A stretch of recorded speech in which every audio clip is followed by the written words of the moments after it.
এটা হলো একটা আত্মাদের ট্রেন, কিন্তু আজকে এই ট্রেনে কোনো যাত্রী আসেনি, কারণ আজকে সবগুলো আত্মা এসিওয়ালা বাসে করে তাদের বাড়িতে যাচ্ছে। এজন্য ট্রেনের ড্রাইভার মন খারাপ করে তার বাড়িতে চলে যাচ্ছিল, কিন্তু তখনই একজন বৃদ্ধ মহিলার আত্মা ট্রেনের টিকিট নিয়ে চলে আসে। কিন্তু তখন সেই ড্রাইভার তাকে বলে, আজকে আমি যেতে পারবো না, কারণ ট্রেনের রাস্তা পানিতে ডুবে গেছে।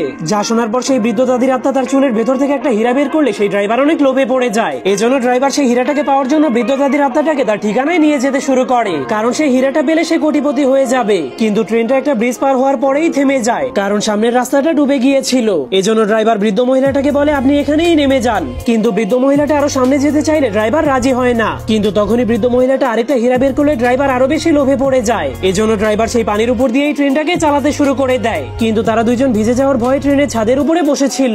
ঠিক তখনই ড্রাইভার সেই বৃদ্ধ মহিলার পরিবারের একটা পুরনো ছবি খুঁজে পায়, যা দেখার পর ড্রাইভার বুঝতে পারে বৃদ্ধ মহিলাটা সেই জায়গায় যেতে চায় যেখানে সে বেঁচে থাকা অবস্থায় এই ছবিটা তুলেছিল। কিন্তু তখনই ট্রেন একটা ধ্বংস হয়ে যাওয়া সুড়ঙ্গের সামনে গিয়ে থেমে যায়। এজন্য ট্রেন সেখান দিয়ে যেতে না পারার কারণে ড্রাইভার বৃদ্ধ মহিলার আত্মাটাকে একটা ঠেলা গাড়িতে বসিয়ে সুড়ঙ্গের অন্য পাশে নিয়ে যায়। অবশেষে বৃদ্ধ মহিলাটা তার ঠিকানায় পৌঁছে যায়। এটা সেই জায়গাটা ছিল যেখানে সে বেঁচে থাকা অবস্থায় তার বাবা মায়ের সাথে বসবাস করত।